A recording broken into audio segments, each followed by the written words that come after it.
자, 이재명이 점점 좀 이상해지고 있어요. 지금 그 이재명의 지지율이 떨어지다 보니까 이재명과 문하고 관계가 점점 멀어지는 듯한 모양새가 나타나고 있고, 이재명이 공약마다 정부와 예산 충돌을 하고 있고, 그래서 이재명이 더불어 거수기당을 압박해서 기재부가 직무유기를 하고 있다. 그렇게 기재부를 공격하며 문과 차별화를 하고 있어요.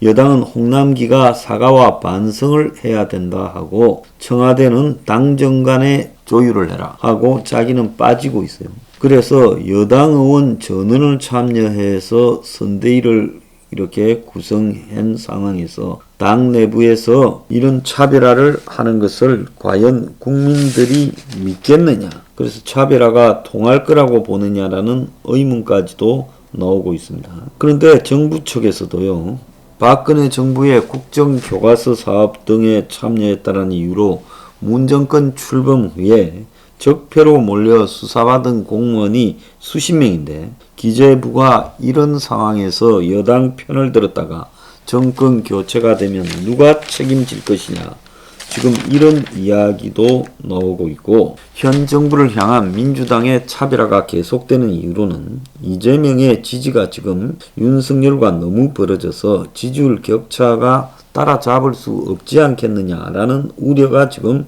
주요 원인이라는 겁니다.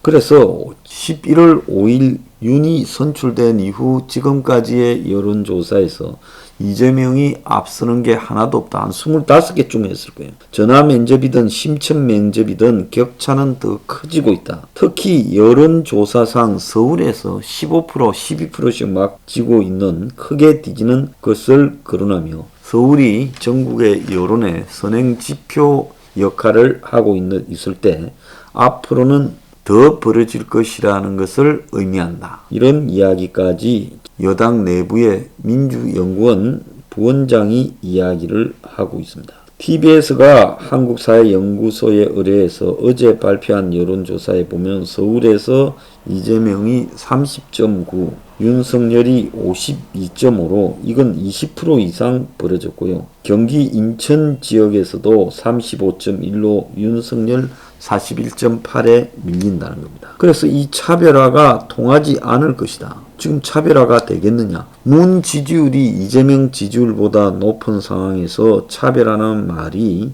통하지 않는다라는 이야기까지 나오고 있어요.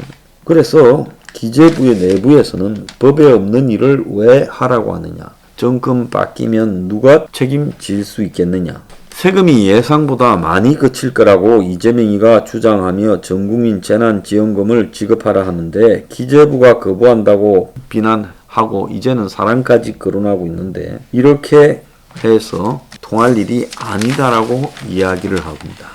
자, 이재명은 현안에 기민하게 대응해달라고 거대하게 만드는 자신의 선대위에 쓴소리를 하고, 와이프 낙상 사고 뒷북 대응 등과 관련해서 당 내에서 선대위가 잘 움직이지 않는다라는 자중질환도 일어나고, 어제 있었던 다스베이다 같은 그 와이프냐 뭐 수행원이냐 하는 사진 논란에도 이재명 측에서 처음부터 실수한 문제가 있었어요. 그러다 보니 이제 우리가 언론이 되어서 고치자고 하고 경찰까지 동원해서 자택에서 사진 찍는 언론 더 팩트 기자 5명에 대해 스토킹 처벌될 수 있다고 돌려보냈다라는 이야기까지 나오고 있습니다.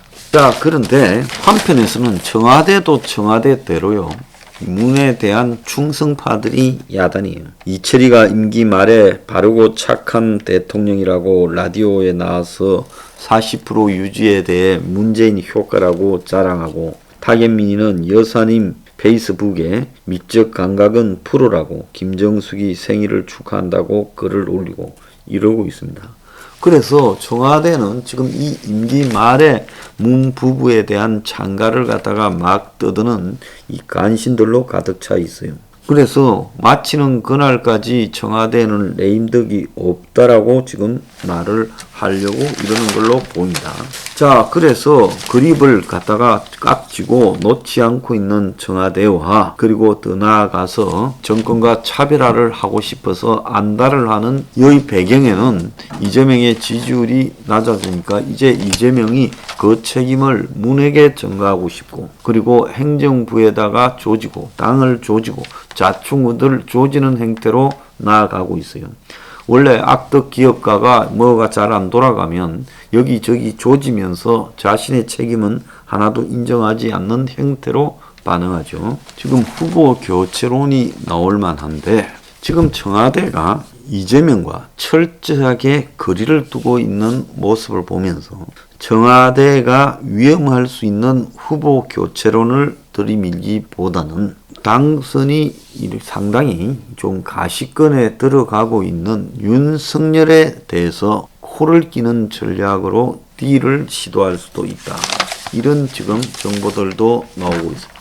어제 보면 도이치모터스 주가 조작 사건으로 권오수 회장이 구속됐고요. 또 거기에 동원해서 이 권오수와 공모해서 주가 조작에 가담한 투자회사 대표 이모가 구속됐어요.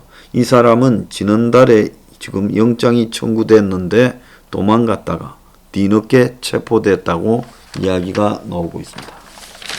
그래서 도이치모터스 대표의 구속으로 이 수사가 새 국면에 도달했다. 자, 이 말은 뭔 말인가 하니 결국은 이 도이치모터스 수사는 윤석열 부인 김건희를 겨냥을 했고 김건희 소환 등을 지금 본격적으로 하려 하는 거 아니냐. 그래서 권 회장 소개로 김건희 10억 상당의 정권사 계좌를 관리한 투자회사를 운영하고 주가 조작 전문가 선수 이씨도 지금 도망다니다가 잡혀서 구속 수감이 되었다고 합니다.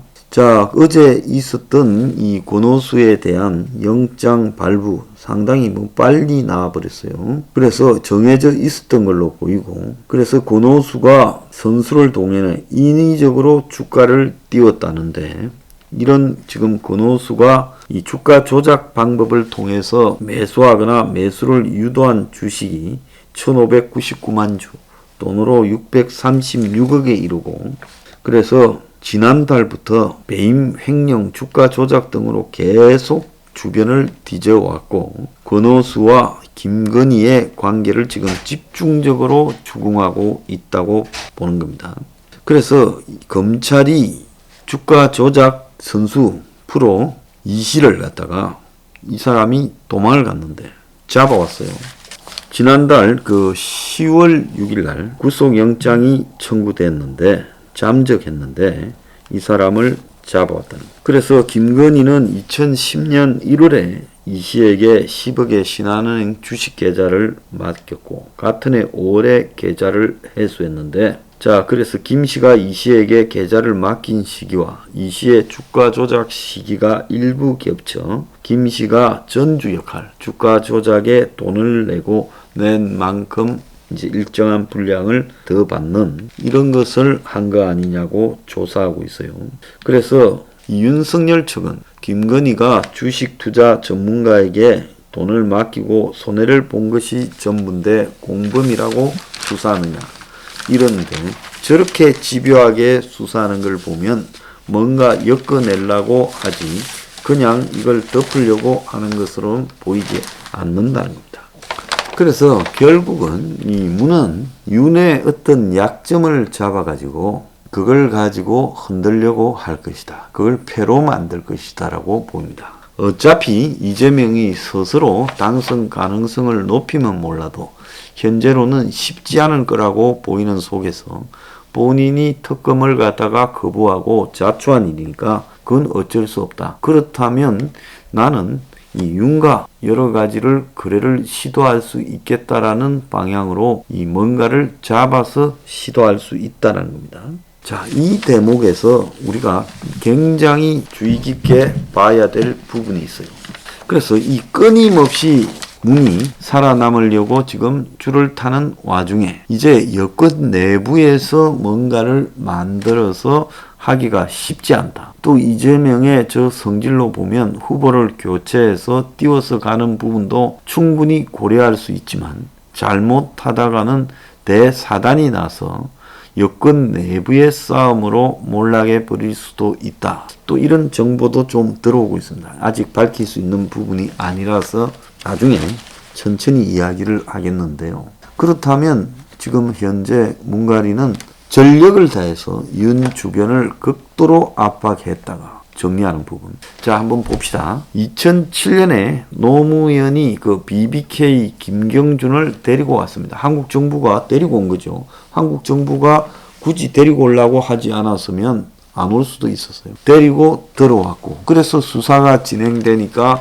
당시 뭐 대통령은 따놓은 당상이 되어버렸던 이명박 진영에서 완전히 바짝 얼었습니다. 그렇다가 검찰 수사 결과 뭐라고 발표했습니까? 김경준이 주장하는 뭐 BBK 이명박스러운 근거가 없다고 검찰이 발표했죠. 나중에 또 저거들이 집권하고 나서는 또 그렇지 않다고 했죠. 그렇게 이제 발표를 해버리고 나니까 이명박이 그야말로 탄탄대로로 가버리는 상황이 벌어졌습니다. 그래서 이 노무현의 행보를 문가리가 따라갈 것인가? 이 부분도 우리가 유심히 봐야 되는데 그런 어떤 딜의 핵심은 아까 1번에서 이야기한 견이 아닐까. 단순히 뭐 내를 잘 봐주고 정치 보복은 없다 이런 것들을 주고받는 차원은 무의미하다는 걸 문가리는 노무현에 대한 이명박의 수사를 보면서 느꼈을 거예요. 그러니까 문가리가 딜을 하는 부분이 나온다면 그것은 이원 집정부제 딜이 될 거다. 그러면 정치 보복이고 나발이고 다 떠나고 여야가 합쳐서 쪽수가 훨씬 많은 현 여권의 국회의원들이 야당이 되어서 윤석과 합의해서 서로 개헌을 전제로 협조하는 이런 분위기로 가게 될 거다.